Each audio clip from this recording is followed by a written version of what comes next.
need to get 85%. Email does wonders. One email can change your life. So hello everyone, today we have Ariba here and she has proved to get full ride scholarship at University of British Columbia, UBC Canada. And Canada mein scholarship lena is one of the most difficult right now because majority of undergraduate students who grow from India abroad are going to Canada. So hi Ariba, can you please introduce yourself? Hi, Anur. It's so great to have you here. So, hello, everyone. My name is Ariba. As Anur said, I'll be going to the University of British Columbia for the class of 2027. So, I've received the Fulbright scholarship from UBC, which is called the International Impact Award. UBC has like 4 scholarship, and I've received the International Impact Award. And I'm from Ryan International School, Noida. I am from humanities with applied mathematics stream. Oh, very nice. So what makes you choose Canada, first of all? And the scholarship you mentioned is called Impact Award. Those who don't know that, Canada has many scholarship options, as Ariba mentioned, but most of them are very competitive towards engineering because UBC is ranked under 30 or under 40 for best engineering school or best engineering university in the world. So can you please share why you chose Canada? So I had the option to either study in the US or Canada. There was no particular reason to choose Canada over US. The one reason was financially, Canada was much more better for my parents as compared to the US. When it came to US, I did get a full tuition from US. However, even after full tuition scholarship, I had to pay around 15 to 17 lakhs per annum, which was still a lot for my family. And then in the month of April, I got a letter from the UBC, University of British Columbia, that I received the Fulbright scholarship. So the Fulbright scholarship covers everything, including housing, meals, tuition, your health insurance, dental insurance, your laptop, your winter clothing, personal stipend. So you don't really have to pay anything to study at UBC once you get this Fulbright scholarship. Like, it really depends on your application, how much parental contribution you add in your application. For me, I added 0.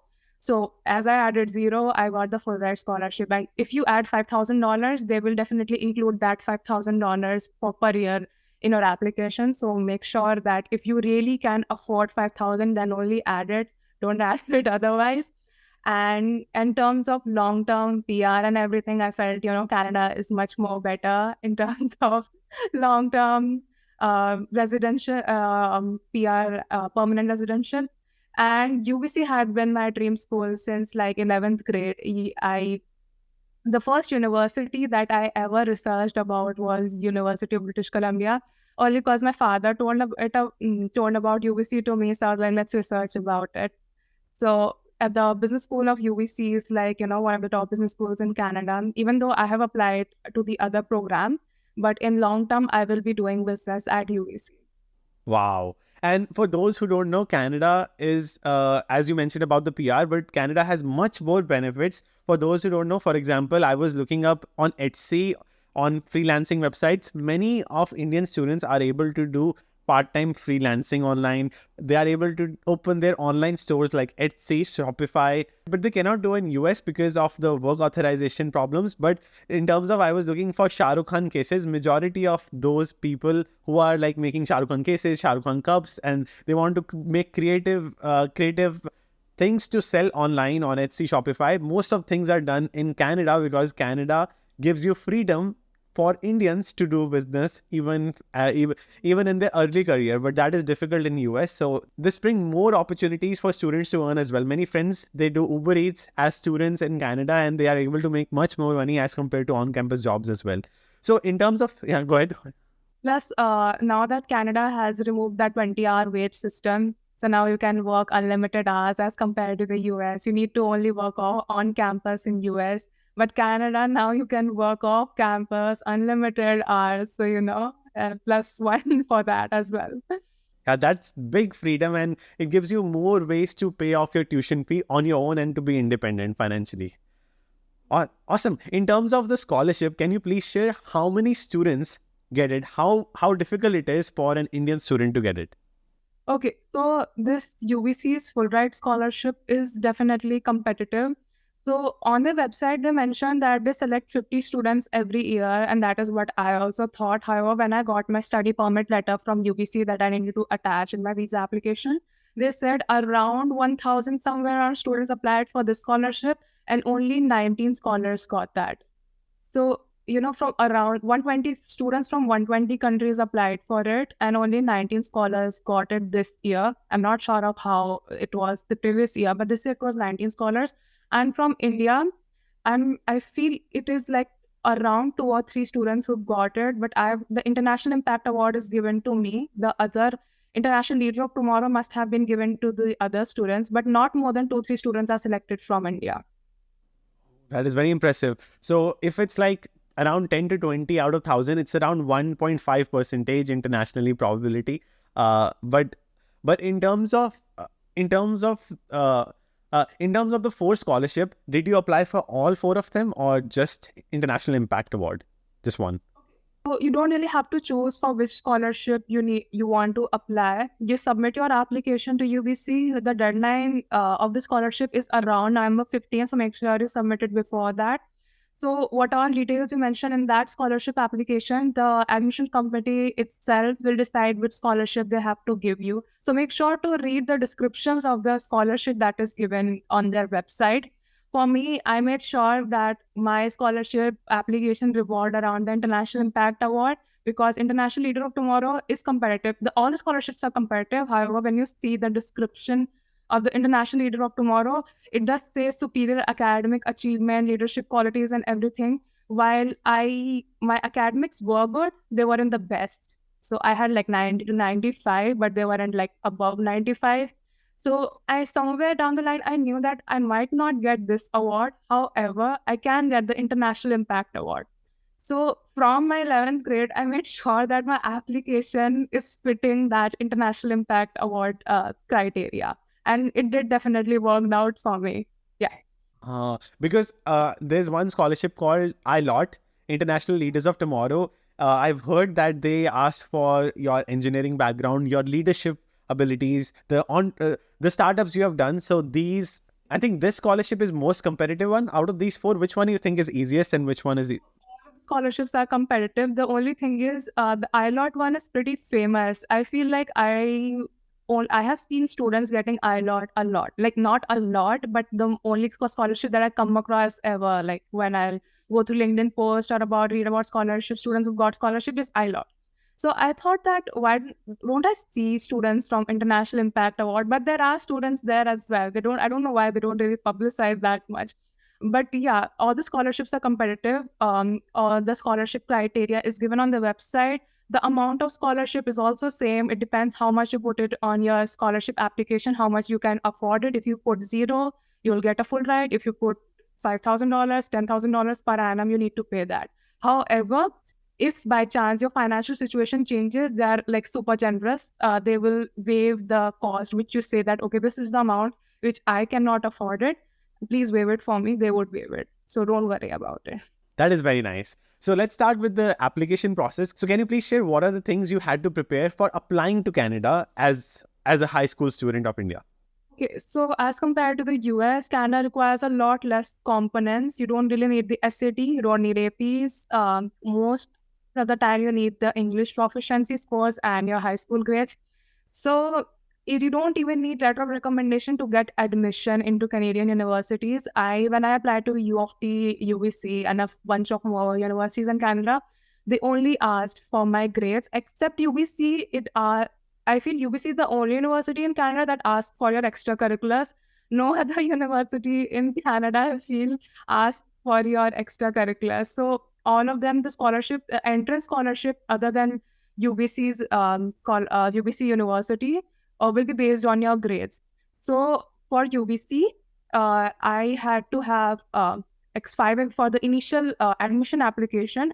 I need to submit 5 extracurriculars, around 1 or 2 essays. Yeah, and for the initial application, I didn't even need letter of recommendation, which is compulsory in the US universities. So Canadian system is a bit flexible, I'd say, in terms of components that you need. for your admission. However, when it comes to getting scholarship from these top universities like Lester B. Pearson from U of T, this international scholar from UBC, they do ask for a bunch of things. Like they would ask for your letter of recommendation, your awards, your extracurriculars, and yeah, a bunch of essays, which will not be as long as the main common app essay. Like for UBC, the longest essay was, I guess, 350 words, if I'm not wrong. So it wouldn't be like as long as 650 words essay. But yeah, they would ask for a bunch of them. Yeah. So you don't need any letter of recommendation if you're applying to all Canadian schools. So they don't. So students don't need to hire a consultant for applications, right? Yeah, they don't. I don't know why students pay thousands and thousands of dollars to get into Canadian universities. I get it. If you are applying to the US, okay, you are paying consultation. All right, that's good. But for Canada, you don't need anything. You are paying a very heavy amount to someone who's just putting your grades there. Like, you're understanding what I'm trying to say. So Canadian universities, for the admission, they don't require LOR. Somewhere they might ask for to share your teacher's name and email address. However, they won't really reach out to any of your teachers. They just are asking you for the sake of it, I believe, because they didn't really reach out any of my teachers. So only for the scholarship application, you need a lot of components. That too, you don't need SAT, APs, or SAT subject tests that are like they don't no longer exist. But I have seen students apply to Canadian universities with SAT subject test as well. So Canadian system is a lot more flexible as compared to the US. I didn't really have SAT in neither APs. My grades were good, not the best out there. So in the end, if you're applying for scholarship, grades do matter, but make sure that your scholarship application for Canadian universities is revolved around a lot on social impact. For the US, this focus a lot on passion, I would say. However, as compared to the US, Canadian universities focus a lot on social impact. So make sure the application is revolved around it for Canada. So can you please share what social impact you had in your application? Yeah, sure. So in terms of my extracurriculars, I did a bunch of them because, as I said, I wanted to make sure my application revolved around the scholarship of what UBC stated. So UBC's scholarship application for International Impact Award stated students that are exceptional in the field of social justice, freedom of expression, healthcare sector, social entrepreneurship, fields related to it. So they were not looking for a person with one particular passion. They were looking for a person who has a bunch of interest in that field. So I started with a very small club in my 11th grade with my friends in school. It's called Pink Legal. We started a very small club during online period. So we used to have themes every quarter online. And for every quarter, we used to create a content. Or so, like for the first 4 months, we had 3-4 months, we had theme related to women empowerment. Then we had theme related to education. Then we had theme related to domestic violence, something related to that. So the first extracurricular that I started was Pink Legal, a club under Pink Legal. Pink Legal is a big organization like Girl Up. So, and then there are different clubs under it. So ours was Pink Legal Females. And then I started applying to a bunch of programs related to social impact. I started by applying to less competitive programs. I did civics. There's a fellowship called Civics Unplugged Fellowship, which is also related to social impact. Now, when I applied, it was it was not that competitive. Now it is super competitive. And then I did New York Academy of Sciences. I participated in 2 international startup competitions with my with my friends. The teammates that I have were my friends. So in that, the first competition was Conrad Challenge, followed by the Blue Ocean International Competition. So for that competition, our team created a prototype of a device that converted nicotine present in tobacco leaves to biomass energy. So we didn't really win the competition. We made it to semifinals, and for the Blue Ocean competition, we made it to top 250. Here, I feel what I could say to the students is it doesn't really matter if you win the competition. What you create and do in that project matters. So a lot of the competition that I had, awards that I had, I didn't really win them. I was in the semis or in the finals, didn't really win them. But the project that I did during that competition or during that time frame mattered. And then I did 2 summer programs. One was by Babson College. And I got, so here's the thing, I did not pay anything throughout programs. I got financial aid and scholarship for every program that I got in. So the Wow. first one was the Babson College Summer Study Program. It is a social entrepreneurship program, really good and amazing. You will get to network with a bunch of top professors from Babson. One of the professor that was there during that summer program actually taught in MIT as well. So I Wow. still have this connection, and I'm still on LinkedIn. So, do summer programs. I'm not saying there are like, it's like a checklist, but what you gain from these summer programs matters. So for me, I got good amount of networking during these summer programs, like a lot of professors. And we also had a project during Babson College, a startup project called Librarium, where we plan to build libraries full of donated books in the underprivileged areas. After the summer program. So I made sure my application revolved around a similar thing that were there for the scholarship application. Another program was a Washington University St. Louis program. It was an environmental science program. So yeah, there are a lot of them. And yeah, one more thing that one of my top ECS was the research internship that I did at University of California, Santa Cruz. It was under a professor who was in the field of environmental science. So there's a particular program called Science Internship Program for the students who don't know. This year it is it's happening hybrid, that is online as well as offline. So do check out it. I got the internship through it, and they give full financial aid. I got like $4,000 financial aid. The total cost is $4,000. However, if you can't afford it, they will waive the whole cost for you. Plus, when it is happening offline, you might also get the incentives of flight tickets as well. Oh, so you did remotely. Yeah, I did. So here's the thing. It really worked well for me on the online thing because I could participate in a lot more programs as compared to, if I could have participated in them in offline. So I did a lot of things during my 12th grade. So I remember I used to have meetings on and on, like a meeting, like a programs meeting was from in the evening, starts from 4, ended at around 6, and then another programs meeting started. And then there were time that two programs clashed as well. So, I mean, it did benefit my application in the end. Yeah. Those who don't know, Babson College is the best college for entrepreneurship for undergraduate students in the world. And also, the Silicon Valley campuses you attended, they are ranked highly for entrepreneurship as well. So, how did you get into those programs, and how did you get financial aid? Okay, so here's a big tip I can give to a lot of students. If you see a program's website and they don't really mention a lot about financial aid, don't mention at all. Just email them and tell them your situation that I cannot afford your program. And I'm genuinely interested in it, and they will waive the whole cost of it. Emailing definitely works really good, especially in your college applications programs. में तो करेगी college applications में email works wonders, believe me. So email admission officers about your situation, email that you are genuinely interested at their university as well. For me, emailing worked wonders. So, emailing is the best way out there to, get to know about financial aid and the programs. So, programs research करना थोड़ा मुश्किल रहता है.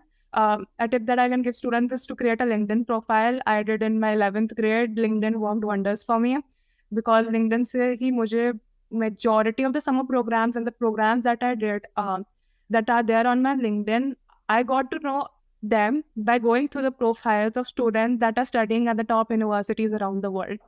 So, just connect with these students, especially the Fulbright scholar student, because a Fulbright scholar's key application is competitive as compared to the students that are not paying anything, especially those who have got merit score. Those who are paying full. I started connecting with students, especially the Lester B. Pearson scholars and the UBC International scholars initially when I had LinkedIn. I went through the profiles, saw what they did in the high school. Do the same for the students that are studying in the universities in the US. Go through the profiles, reach out to them, what test scores they had, what are extracurriculars they did, and everything. So for me, all the programs that I did and all the competitions that I got to know was by going through the profiles of the students who are studying at the top universities, who actually somehow had a good consulting agencies under them that helped them throughout their application. I did not. but they mentioned it in their LinkedIn profile, and I got to know through it. That's a wonderful strategy. Actually, I also share with all the students, अपना future देख के present decide करो. Basically, when you see that you want to become an entrepreneur in the future, and then you see someone went to UBC, and then check out all the students who went to UBC, check out what summer programs they did, and then go back to those summer programs, apply for them, reach out to them how they got in, and that actually kind of simulates your path towards the same destination as well. So I think you kind of did that. You explored LinkedIn profile of all the students who had a similar path. So you also want to become an entrepreneur after graduating? Yeah, and in the future, yes, probably, especially in the education sector, at least this is something that I'm really, really passionate about. So probably, yeah, after graduating, yes. Brilliant. So आपका current major, what's your current major going to be at UBC? Right now, I have been enrolled in the Bachelor of Arts program. Um, I will be declaring my major in the second year. When you get admitted to Bachelor of Arts program, you don't really decide which major you are choosing. In the second year, or I guess probably in your third year, you declare your major that, okay, you are going for econ or psychology. However, in my application, I mentioned that I'll be going for economics. Yeah, but there's a separate program which is called Bachelors of International Economics, which is like super, super competitive. I didn't really go for the competitive programs. The reason being that I really wanted scholarships, and I chose a little easier path by not applying to programs that are super competitive, especially SORDER and this BIE program. So I applied to the Bachelor of Arts program because I knew in the second year, if I choose the right amount of courses, the courses that are required for business major, I will be able to switch in the second year. Absolutely. That's a wonderful strategy. Many computer science students do as well. So for example, at Georgia Tech, if you apply for electrical engineering, chances are higher to get in. But if you apply for computer science, chances are much lower. You go for electrical, change your major, and then you graduate as computer science. So this is very common strategy. You have to choose the road not taken. Yeah. So, and my final question will be in terms of 4 scholarship. So, how do you pick one? So, can you apply for all 4, or you can just apply for one? And do you have to choose, or they choose for you? Okay, so we don't have to choose for the scholarship. The admission committee will decide whether which scholarship you will receive based on the application materials that you submit during your application. So there is no option for you to choose that I want ILOT or I want International Impact Award. They will choose themselves. In the scholarship letter, once you get in, they will state which award you have received. So, you have to submit separate application for scholarship? Yeah, so UBC, so here's the thing. If you submitted your UBC admission application before, very good. But I submitted my scholarship application before submitting my main UBC application. So the deadline is around November 15. Make sure that you submit the scholarship application a little earlier because you need a bunch of letter of recommendation, I guess 2 or 3 LOR from teachers. So yeah, submit it before November 15, and then the deadline to submit the actual UBC application is around 1st December for the students who have applied for scholarships. Wonderful. And what will be your final piece of advice for all the students who are debating between US, Canada, and still finding best ways to afford education abroad? Okay, so best tip that I can give students is, especially when you're applying to the universities in the US and Canada and you're aiming for full, right? So a lot of times it is a matter of luck as well. I got waitlisted by 7 universities in the US and still got a full ride at Canada. So one major tip I can give to students is sari scholarship की जो the merit scholarship, need based scholarship जो भी है, make a list of them beforehand. There are a lot of students who are way more smarter than you, जिन्होंने बहुत पहले से अपनी application पूरी decide कर ली है. These are the students that are on gap year. These are the students जिन्होंने पूरा application process पूरा last year देख लिया, and now they are way more smarter than you. So make sure the scholarships जो भी deadlines है, have them beforehand with you. ऐसा नहीं होना चाहिए कि deadline चली गई, now you're thinking I should have applied to it. Make sure you apply to a good number of universities early action because you get eligible to a lot of scholarship when you apply early action. A second tip that I can give you is demonstrated interest is super, super important. A lot of universities state on their website कि demonstrated interest track नहीं करते, तुम अपने side से पूरी कोशिश करो. I got a full tuition scholarship from a business school in Silicon Valley. It doesn't give full scholarship to anyone. So I emailed them told them about my situation, that I'm really, really interested in your college. So I even sent my whole profile to them, that these are my grades, these are my extracurriculars. They went through it, scheduled an interview, and after 2-3 weeks, I got a full tuition scholarship from them. So they don't give scholarship to anyone, but I still got it. So email before applying or after? So email before they accepted you or after? Before I even sent my whole application through Common App, I told them that here's the thing, that I'm really interested in your college, but my financial situation isn't that great to even afford up to full tuition. So they said then I attached my LinkedIn as well as my Common App profile in it. They went through it. I guess I did that in 1st November. I was like 1st January around New Year, and I got a reply after 10 days that they want to schedule an interview. So, emailing really works well. I did the same with UBC too, sort of. Once this worked out, the full tuition scholarship thing worked out for me, I emailed UBC as well 1 month before the admission decision that I have got a full tuition scholarship from a business school in Silicon Valley, and I'm still interested in your university. And I would definitely attend it. I'll maintain the academic standards. What all you are expecting from me, I will definitely do it. I don't know if it worked out or they decided it beforehand that we will give her scholarship. It doesn't really matter. But I did it. मैंने अपने side से कर दिया. I sent that email. So demonstrated interest is super, super important, especially to the top liberal art colleges in the US. I got waitlisted by a bunch of them, and make sure कि उनको email करते रहो, like 1 month, after a few weeks, connect with their admission officers. You don't know, it might work out for you. Wow. Email does wonders. One email can change your life. I also remember that like in terms of even applying for internships, one email can change your life when you cold email. And I think in the world of networking, there are many people who just apply and then forget about it. One email makes you unique. One email makes you prove that you are more interested towards the university, towards the company, and that's why email matters. It may take more time to email all the programs, but the programs you're passionate about, you should, right? Yeah, especially the ones that you really want to attend, कि तुम्हें चाहिए ये program. So just go with it. And the one last major tip I would give to the students, especially who are aiming for Fulbright scholarship, don't apply to competitive programs.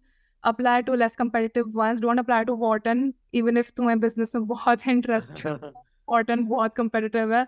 Unless you have like APs है, SAT है, your profile is top notch. Unlike mine, I did not have SAT, I did not have APs, my grades were 90-95. So I knew that if I would have applied to competitive program, the person who has SAT, APs with a better profile might take away that chance from me. Don't apply to this might not work for US, but it'll definitely work out for Canada.